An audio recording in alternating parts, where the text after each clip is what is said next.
तमाम जम्मू कश्मीर में जो सरकारी स्कूलों में आयाज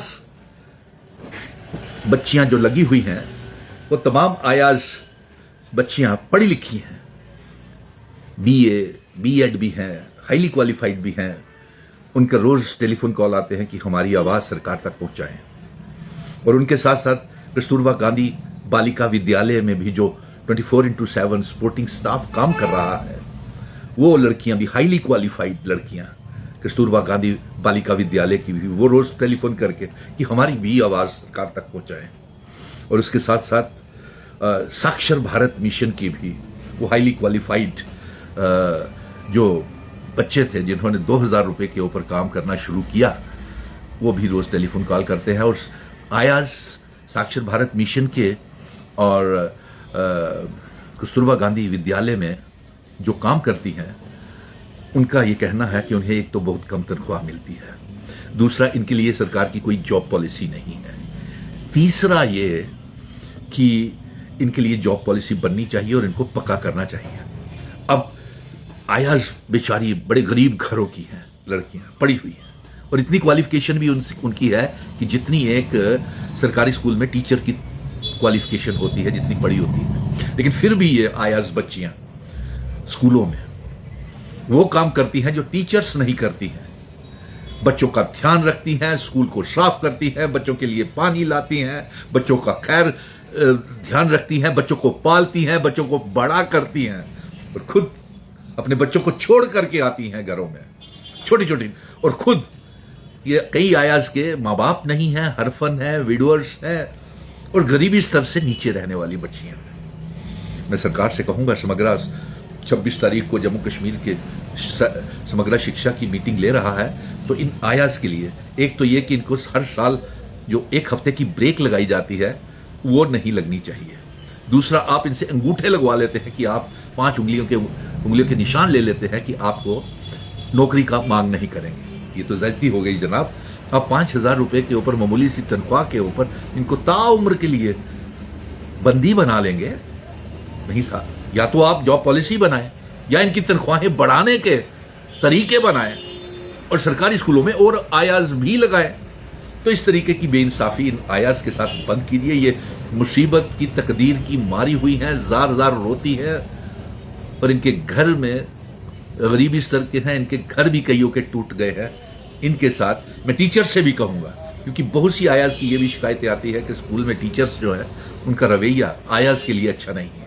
ये वक्त की मारी हुई है। मैं सरकारी स्कूलों की गवर्नमेंट टीचर्स से भी कहूँ, इनको नरमी के साथ और हमदर्दी के साथ पेश आया करो। जो सरकारी स्कूलों में आयाज जो आपको पानी के गिलास तक पकड़ाती हैं, पिलाती हैं, आप इतना पुण्य का काम कर दिया कीजिए कि आयाज के साथ प्यार के साथ 2 अल्फाज ही बोल दिया कीजिए।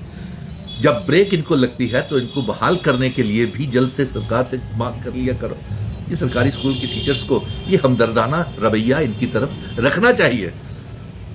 और आयाज बड़ी लिखी लड़कियां हैं, इंटेलिजेंट है, काबिल तरीन है। सो मैं ये आयाज कह रही थी कि हमारी सेपरेट सी आवाज उठाना, तो लो लीजिए, आज मैंने आपकी सेपरेट आवाज सरकार तक पहुंचा दी है। इस वीडियो को ज्यादा से ज्यादा शेयर करना तमाम मेरी जो आया बहनें हैं, और जो भी आपके दुख दर्द है मुझे टेलीफोन कॉल के ऊपर और मेरे यूट्यूब चैनल के ऊपर अपनी डिमांड से लिख दिया कीजिए। और इसके साथ साथ मैं दूसरी तरफ आता हूँ, कस्तूरबा गांधी बालिका विद्यालय में जो है वो भी बेचारी 24/7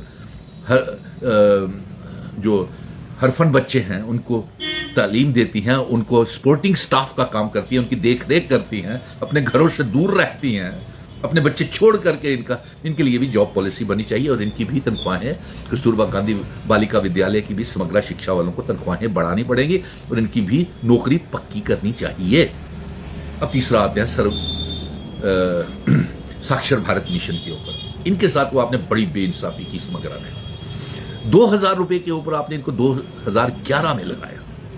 कई डिपार्टमेंट्स में इनसे काम लिया, BSc, MSc, PhD, MPhil, net clear, set clear, न जाने कितना पढ़े हुए थे ये जो थे। इनकी जवानी आपने इस्तेमाल कर ली और ओवर एज करके इनको छोड़ दिया 2011 में। तब ये पढ़े लिखे नौजवान जवान थे, लड़कियां भी और लड़के भी। आज आपने इन्हें ओवर एज करके इनको दोराहे पे छोड़ दिया कि कहां सरकार को इनके बारे में सोचना पड़ेगा। मैं एजुकेशन मिनिस्टर ने वादा किया हुआ है कि हम इनके लिए नरमी से और कोई रास्ता निकालेंगे, आयाज के लिए भी, साक्षर भारत मिशन के लिए भी और कस्तूरबा गांधी विद्यालय के लिए भी।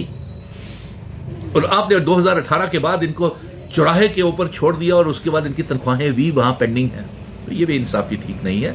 समग्रा को इनकी तरफ भी ध्यान देना पड़ेगा, क्योंकि साक्षर भारत मिशन के कई लोगों के घर टूट गए, डाइवोर्स हो गए, क्योंकि हर घर, हर लड़के वाले और लड़की वाले, ससुराल वाले ये चाहते हैं कि उनकी लड़की का जो खामंद हो, हस्बैंड हो, वो नौकरी वाला होना चाहिए। और लड़के वाले भी चाहते हैं कि जो वो उनकी बहू हो, लड़का भी चाहता है कि जो उसकी वाइफ हो वो भी नौकरी वाली हो। अब पहले तो इनको आपने 2000 रुपए के ऊपर मुलाजमत दे दी, उसके बाद इनको छोड़ दिया और वो घर टूट गए, डाइवोर्स हो गए, उनके तलाक हो गए कि ये तो नौकरी ही नहीं थी इनकी। साक्षर भारत मिशन के जिंदगी के बर्बादी की जिम्मेवार ये पिछले 12 साल में जो सरकार रही है वो है इनकी जिम्मेवार। इसलिए मैं मौजूदा चुनी हुई सरकार से गुजारिश करूंगा, आप बड़ा हमदर्दाना गौर सभी की तरफ कर रहे हैं, लेकिन इनके लिए आयास, साक्षर भारत मिशन और कस्तूरबा गांधी बालिका विद्यालय के एम्प्लॉयज की तरफ आप खास ध्यान देंगे। और साक्षर भारत मिशन के तहत जो प्रेरक काम कर रहे हैं, जो कोऑर्डिनेटर्स, उनको जल्द से जल्द पक्का करने का कोशिश करेंगे ताकि उन्हें भी इंसाफ मिल सके। मेरा ये पैगाम जो है सरकार के नाम, खुलासा आयाज का, साक्षर भारत मिशन और कस्तूरबा गांधी विद्यालय बालिका विद्यालय में मुलाजिमों के लिए सरकार को ये पैगाम फाइनली गाइस, यहाँ पर ये वीडियो क्लिप आपने देखा तो यहाँ पर मैं आप सभी भाइयों बहनों से रिक्वेस्ट करता हूँ कि पहले प्लीज़ इस चैनल को सब्सक्राइब कर देना, वीडियो को ज़्यादा से ज़्यादा अपने दोस्तों तक शेयर कीजिएगा। और अगर आप ये वीडियो टेलीग्राम चैनल या फेसबुक पेज पे देख रहे हो तो उसको ज़रूर से फॉलो कीजिएगा। तो यहाँ पर मैं आपको बताता चलूँ कि हमारे जम्मू एंड कश्मीर में जितने भी एसपीओज़ है, डेली वेजर्स है, किसी भी महकमे से ताल्लुक़ रखते हो, चाहे वो पीडीडी, पीडीएल, पीएचई, आयास, आंगनवाड़ी वर्कर्स, आशा वर्कर्स या कोई दूसरा रहबरी जंगलात या कंट्रेक्चुअल लेक्चरर्स या सीजनल टीचर्स, वोकेशनल टीचर्स या बाकी मुलाजमीन जो आर्जी मुलाजमीन हैं, उनके लिए मैं हर वक्त नए नए अपडेट्स लाता रहता हूं। तो यहाँ पर मैं अपनी सरकार से रिक्वेस्ट करता हूं कि इनके मुतालबात को सुनिए और उन पर कोई ना कोई अच्छा सा इक़दाम उठाइए, ताकि ये भी अपनी ज़िंदगी आराम से जी पाएंगे, ये भी अपनी ज़िंदगी आराम से गुजार पाएंगे, अपने बच्चों का भविष्य बना पाएंगे। और जो इनके बच्चे हैं, यानी कि बहुत सारे ऐसे टेलीविजर्स हैं जिनका कहना है कि हमारे बच्चे शादी को पहुंच चुके हैं लेकिन हम उनके लिए कुछ नहीं कर पाते हैं। तो वो उनका मतलब जो भी होता है, अपने माँ बाप का सपना होता है कि हम अपने बच्चों के लिए ये करेंगे, वो करेंगे, ऐसा करेंगे, हम अपने बच्चों को इस तरह से पढ़ाएंगे। तो इस प्रकार के स्टेप्स गवर्नमेंट को उठाने चाहिए कि वो उनके वो सारी खुशियाँ और उनके लिए मतलब हर एक इक़दाम मतलब जो उन्होंने सोचे होंगे वो उनको कंप्लीट करके दें। तो प्लीज़ यहाँ पर हर एक डेली वेजर्स की तरफ से मैं रिक्वेस्ट करता हूँ सरकार से कि प्लीज़ इनको रेगुलराइज़ कीजिए, मिनिमम वेज एक्ट लागू कीजिए और साथ ही साथ इनकी सैलरी इंक्रीज़ होनी चाहिए। बाकी यहाँ पर आपने वीडियो क्लिप में देखा कि किस तरह से इन्होंने जो हमारे सुनील डिम्पल साहब जी है तो उन्होंने बहुत सारी बातें आपको बताई, जो मतलब बहुत ही अच्छी बातें उन्होंने कही है डेली वेजर्स के रिगार्डिंग, हर उस व्यक्ति के रिगार्डिंग जो इस वक्त जूझ रहा है, यानी कि अपनी सरकार से बोल रहा है कि हमारी सैलरी इंक्रीज़ कीजिए। बाकी अगर वीडियो आप पसंद आया होगा लाइक शेयर ज़रूर कीजिएगा। मिलते हैं नेक्स्ट वीडियो में, तब तक के लिए थैंक यू वेरी मच। है